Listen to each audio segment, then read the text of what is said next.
शहर बड़े, शहरों की चमक के पीछे एक नया अंधेरा छिपा होता है, जहां लोग महलों में नहीं, टीन के छप्पर के नीचे रहते हैं। जी हाँ दोस्तों, हम बात कर रहे हैं स्लम्स की। नमस्कार दोस्तों, स्वागत है आपका हमारे इस नए पॉडकास्ट में। तो दोस्तों, आज की इस वीडियो में हम बात करेंगे एक ऐसे गटर की जहाँ पे लोग रहते हैं, जहाँ के लोग किस स्थिति में रहते हैं और अपना लाइफ स्टाइल जीते हैं। तो चलिए आज के इस वीडियो में हम जानेंगे कि स्लम्स के बारे में, आखिर कैसे यह बढ़ते हैं और कैसे स्लम्स बनते हैं, और यह हमारे देश की सबसे बड़ी प्रॉब्लम है। तो चलिए बिना किसी देरी के इस वीडियो को स्टार्ट करते हैं। तो सबसे पहले हम लोग जानेंगे कि स्लम्स कैसे बढ़ते हैं, आखिर क्या कारण है जिसके कारण स्लम्स ज्यादा बढ़ते जा रहे हैं। देखिए, आज के डेट में या फिर प्राचीन काल से देखेंगे तो अभी के डेट में बहुत ज्यादा स्लम्स बढ़ी हुई है, क्योंकि अभी अर्बनाइजेशन का समय है, शहरीकरण बहुत ही ज्यादा बढ़ रही है और इससे जो गांव के लोग हैं वे अधिकांश रूप में शहरों में बसने लगे हैं। रोजगार की तलाश में शहरों की ओर आने शुरू कर दिए हैं और शहरों में ही बस जाते हैं।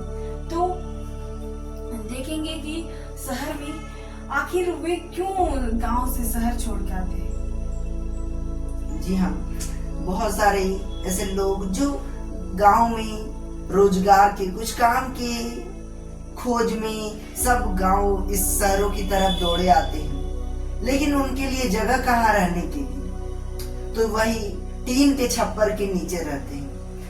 यहीं पे उनका लाइफ स्टाइल शुरू होता है और वहीं से वे अपना काम शुरू करते हैं, क्योंकि वे बड़े घर तो खरीद नहीं सकते, इसलिए वे ऐसे ही एक छोटे मोटे टीन के डब्बे में रहना शुरू करते हैं। और यही छोटे छोटे बहुत सारे लोग जब आने लगते हैं, जब वहीं पे लोग बढ़ते बढ़ते एक स्लम्स का रूप ले लेता है और यही बहुत बड़े गटर के रूप में एक बोले तो एक सिटी के लिए एक समस्या उत्पन्न हो जाता है। जी हाँ, अब हम बात करते हैं क्या स्लम्स में रहना कितना कठिन होता है, कितना ज्यादा हमारे लिए, या फिर जो भी लोग ऐसे इलाके में रहते हैं उन्हें क्या क्या प्रॉब्लम्स, क्या क्या कठिनाइयां होती हैं। बात करें स्लम्स में रहने वाले लोगों की, तो वे बहुत ज्यादा स्ट्रगल करते हैं। उनके पास वे गांव छोड़ के आते हैं, यानी कि कहें तो एक प्रकार से वे पलायन करके आते हैं। उनके गांव में कोई ऐसा रोजगार नहीं होता है जिसके कारण वे गांव छोड़कर शहरों में चले आते हैं। वहीं आप शहरों में देखेंगे तो शहर में उनको उतनी अच्छी चीजें नहीं मिल पाती है। उनको कई बार काम तो मिल जाता है, उनको रोजगार मिल जाता है, लेकिन उनका रहने के लिए कोई जगह नहीं मिलता, जिस कारण से वे अपना कोई ऐसा जगह ढूंढते हैं जहां वे स्लम्स झुग्गी झोपड़ी बनाते हैं और वे रहना प्रारंभ करते हैं। तो धीरे धीरे उनके ऐसी लाइफ स्टाइल चलती है और वे इस प्रकार से जीवन व्यतीत करते हैं। तो हम जानते हैं कि इन स्लम्स में रहना बहुत ही ज्यादा कठिन होता है, जहाँ पे पानी की कमी, बिजली की कमी, हर कहीं कचरा ही कचरा, या फिर कहें तो बहुत सारे इतने नाली, गंदे इतने नाली, जहाँ पे अच्छे पानी भी नहीं आती, जिसके कारण लोग कहीं ना कहीं ज्यादा बीमार होते हैं। एजुकेशनल में कमी और बहुत सारे बच्चों की पढ़ाई में बहुत ही ज्यादा कमी होना, या फिर यहाँ के लोग एक प्रकार से पिछड़ी ही रह जाते हैं।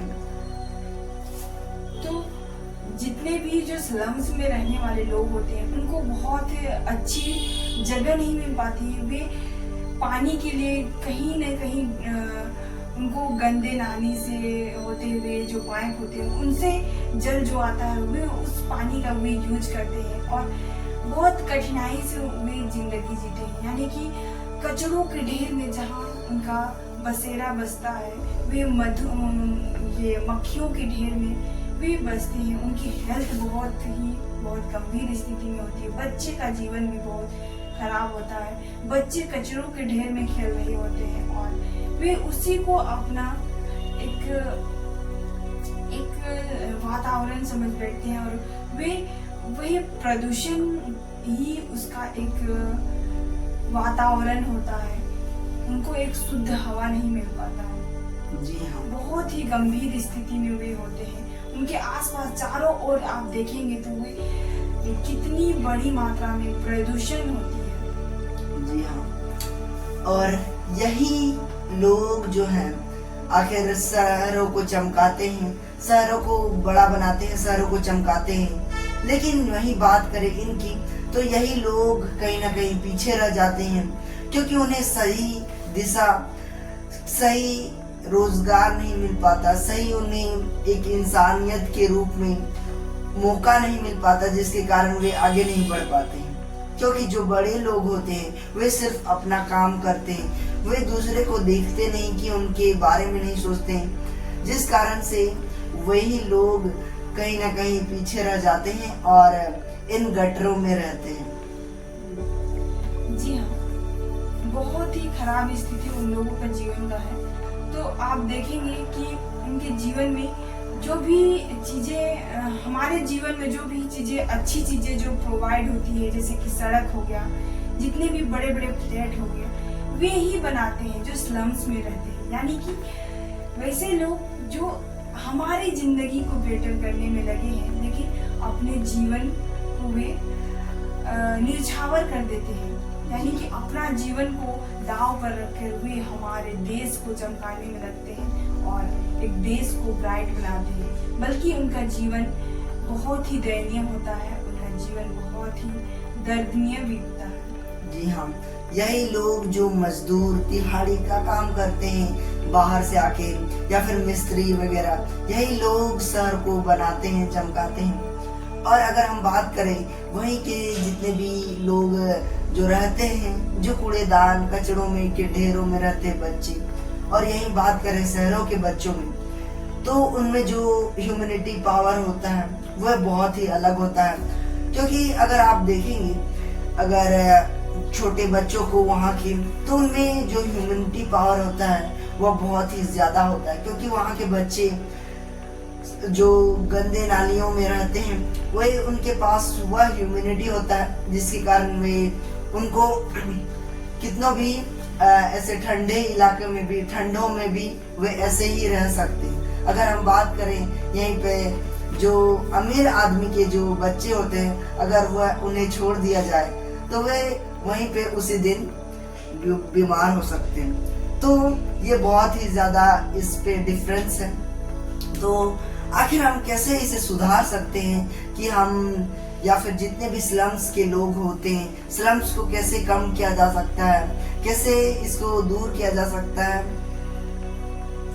तो स्लम्स को दूर करने के लिए सबसे पहले हमारे अंदर इंसानियत होनी चाहिए। यानी कि सरकार को होना चाहिए कि अगर सरकार के लिए वो काम कर रहा है, कोई भी मजदूर हो, जितने भी लोग दिहाड़ी मजदूर हो या फिर जिस भी प्रकार के मजदूर आज हमारे देश में काम कर रहे हैं, हमारे देश में रोड को लेकर काम कर रहे हैं, हमारे देश को चमकाने के लिए बड़े बड़े फ्लैट बना रहे हैं, बड़े बड़े जो कारीगरी आर्टिस्ट का काम कर रहे हैं, वे तो मजदूर ही हैं। लेकिन इनके लाइफ को ब्राइट बनाने के लिए सरकार को भी हाथ होना चाहिए। आखिर उनके पास पैसा तो आता है, लेकिन उनको एक सही हेल्थ नहीं मिल पाता है, उनको एक सही दिशा नहीं मिल पाता है, सही रहने का कोई जगह नहीं मिल पाता है, जिसके कारण वे कहीं ना कहीं पीछे छूट जाते हैं और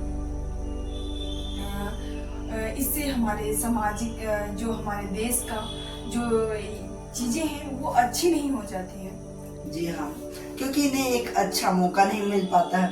तो सरकार से यही है कि इन सभी को देखना चाहिए और एक हाउसिंग प्रदान करना चाहिए, क्योंकि यही लोग जो हैं वह आगे चलकर हमारे देश को ब्राइट बनाते हैं। तो इन सभी को एक हाउस के प्रकार से सभी को मिलना चाहिए, जो बाहर से लोग काम की तलाश में आते हैं, ताकि और जो अमीर आदमी होते हैं वही लोग जो कचड़े होते हैं जितने भी प्लास्टिक वगैरह वे जाकर स्लम्स एरिया में ही फेंका जाता है, जिसके कारण वह और भी ज़्यादा कूड़ेदान में बदल जाता है। तो इन सभी को ध्यान देते हुए सरकार को कहीं न कहीं एक्शन लेना चाहिए, क्योंकि ये आज भारत की बहुत बड़ी समस्या है। हर एक स्टेट में देखा जाए तो हर एक स्टेट में एक कहीं ना कहीं स्लम्स एरिया है, कहीं ना कहीं बाहर से जो लोग आते हैं वे ऐसे ही बस जाते हैं, कूड़े कचड़ों में रहते हैं कहीं ना कहीं, और बहुत ही मुश्किल कठिनाइयों में रहते हैं। तो दोस्तों, हमारी इस छोटी सी पॉडकास्ट से जो स्लम्स के बारे में, स्लम्स से रिलेटेड आपके लिए आपका क्या नज़रिया है, स्लम्स को आप किस प्रकार से देखती हैं और स्लम्स की प्रॉब्लम को आप कैसे सॉल्व कर सकते हैं, हम सभी मिलकर स्लम्स को कैसे सॉल्व कर सकते हैं, इसके लिए आप कमेंट में एक कमेंट करिए, ताकि हम सब स्लम्स को लेकर एक नया चीज़ें सोच बदल सके। जी हाँ दोस्तों, तो मिलते हैं किसी नए टॉपिक के साथ, तब तक के लिए बाय, जय हिंद दोस्तों।